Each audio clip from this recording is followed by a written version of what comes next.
پتہ نہیں تھا اسے بھی نئے دین اور رسول اللہ کے بارے میں علم ہو گیا ہے۔ آج کا عنوان، اس میں تمہارا بھی فائدہ ہے اور ہمارا بھی۔ قریش کے سردار کئی بار یہ کوشش کر چکے ہیں کہ ابی طالب کو ڈرائیں تاکہ وہ رسول اللہ صلی اللہ علیہ وآلہ وسلم کو دین اسلام کی تبلیغ سے روکیں۔ انہوں نے یہ کوشش رسول اللہ کے ساتھ براہ راست بھی کی، لیکن انہیں ناکامی کا منہ دیکھنا پڑا ہے۔ وہ چاہتے ہیں کہ کچھ لو اور کچھ دو کی بنیاد پر اپنی بعض باتیں چھوڑ دیں اور بعض باتیں چھوڑنے پر رسول اللہ کو راضی کر لیں۔ قرآن مجید اس کوشش کو یوں بتاتا ہے، یہ لوگ ان حربوں پر اس لیے اتر آئے ہیں کہ آپ ان کی مخالفت سے تنگ آ کر مفاہمت پر تیار ہو جائیں۔ یہ چاہتے ہیں کہ کچھ لو اور کچھ دو کے تحت آپ اپنے مقام سے پیچھے ہٹ جائیں اور کچھ یہ نرم پڑ جائیں۔ آپ ہرگز ایسا نہ کریں۔ اس بار وہ ایک اچھوتا خیال لے کر رسول اللہ کے پاس آئے ہیں اور کہہ رہے ہیں، پیارے بھتیجے، ہمیں تمہارا بہت خیال ہے، تم ہمیں بہت عزیز ہو۔ ہم تمہارے لیے ایک ایسی تجویز لائے ہیں جس میں تمہارا بھی فائدہ ہے اور ہمارا بھی۔ رسول اللہ پوچھ رہے ہیں، وہ تجویز کیا ہے؟ بتائیے، میں سننے کو تیار ہوں۔ وہ بولے، ایسا کرو کہ 1 سال کے لیے تم ہمارے خداؤں لات اور عزا کی عبادت کرو اور 1 سال ہم مل کر تمہارے رحمان کی عبادت کریں گے۔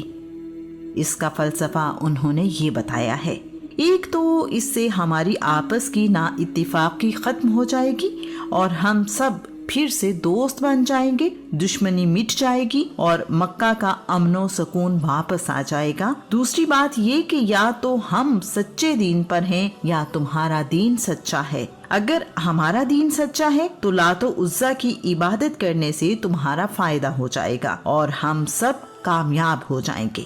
اگر تمہارا خدا سچا ہے تو جس سال ہم سب مل کر اس کی عبادت کریں گے، اس کی مہربانی سے ہم بھی فائدہ اٹھائیں گے، ہم بھی ہدایت پر ہوں گے، نہ تم محروم رہو گے نہ ہم۔ اس میں ہم سب کی کامیابی ہے۔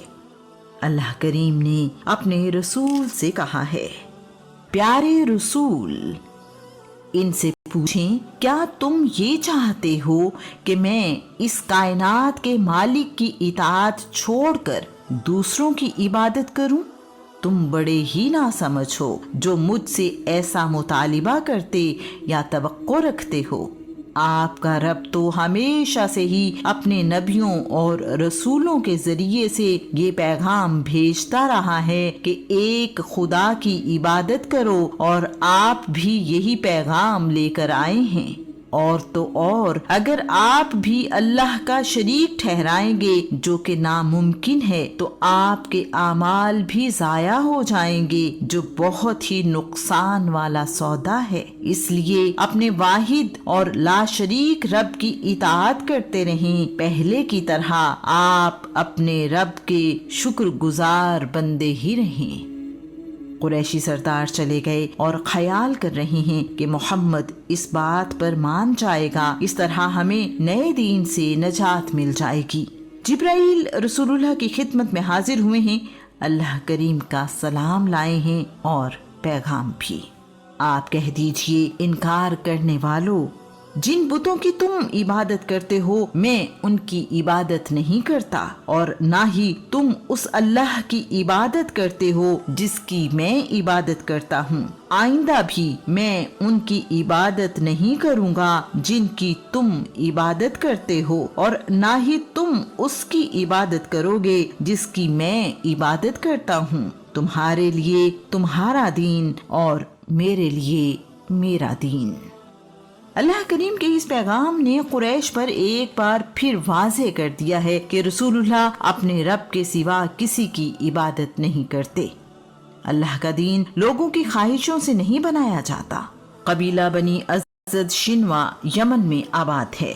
اس قبیلے کا ایک شخص جادو ٹونے کا ماہر ہے، اسے آسیب اتارنے میں مہارت ہے۔ اس نے سنا ہے کہ مکہ میں محمد نامی ایک شخص دیوانہ ہے، اس پر کوئی آسیب ہے۔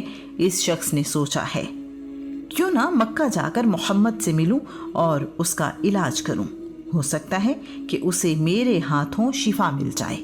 بنی ازد شنوا کے اس شخص نے اسی مقصد سے مکہ کا سفر کیا ہے۔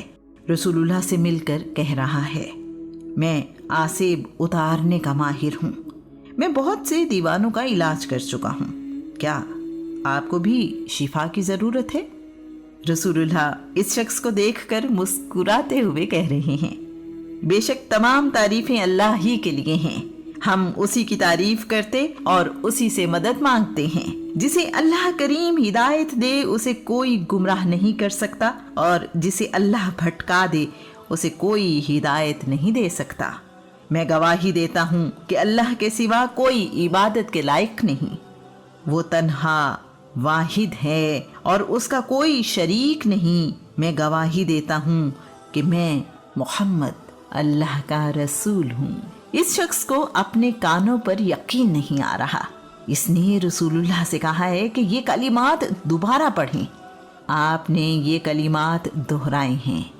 اب یہ سمجھدار اور جہاندیدہ شخص رسول اللہ کے کلام کی خوبصورتی میں کھو گیا ہے۔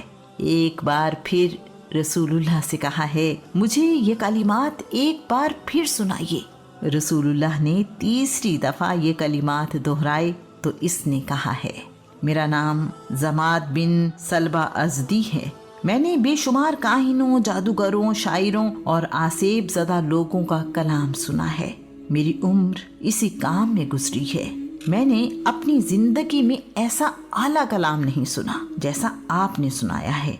آپ کے کلام میں سمندر جیسی گہرائی ہے۔ میں آپ کو شفا دینے آیا تھا اور آپ نے مجھے حقیقی شفا دی ہے۔ اپنا ہاتھ بڑھائیے، میں آپ پر ایمان لاتا ہوں کہ آپ اللہ کے سچے رسول ہیں۔ دنیا میں رہتے ہوئے ہم نے گھر بھی بسائے اور اپنے لیے ضروریات زندگی بھی جمع کی ہیں۔ جو بچہ جہاں پیدا ہوتا ہے اس ماحول کو اپنا لیتا ہے۔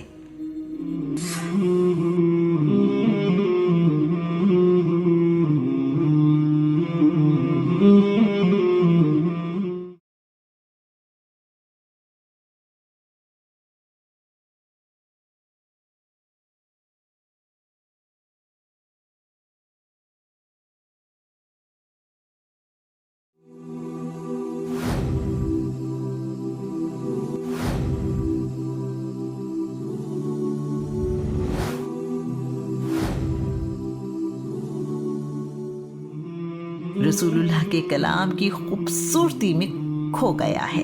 ایک بار پھر رسول اللہ سے کہا ہے، مجھے یہ کلمات ایک بار پھر سنائیے۔ آج کا عنوان، اللہ کے لیے گھر بار چھوڑا۔ ابتدا سے ہی انسان کو معاشرہ بنانے کی ضرورت رہی ہے۔ بہن بھائی، عزیز، رشتہ دار دنیا میں ہمیشہ سے ہی اہم رہے ہیں۔ زندگی کے معاملات نے ہمیں ایک دوسرے سے جوڑ رکھا ہے۔ رشتہ داری اور آپس کا تعلق زندگی کی ضرورت بھی ہے، دکھ، درد اور تکلیف میں سہارا بھی۔ دنیا میں رہتے ہوئے ہم نے گھر بھی بسائے اور اپنے لیے ضروریات زندگی بھی جمع کی ہیں۔ جو بچہ جہاں پیدا ہوتا ہے اس ماحول کو اپنا لیتا ہے۔ ارد گرد کے لوگ اسے مانوس لگتے ہیں۔ اپنے شہر، آبادی اور گھر سے محبت ہو جاتی ہے۔ اپنے شہر اور گھر پہنچ کر آدمی خود کو محفوظ سمجھتا ہے۔ ایسے میں اگر اپنا گھر بار، دوست، عزیز، رشتہ دار اور شہر چھوڑنا پڑے تو یہ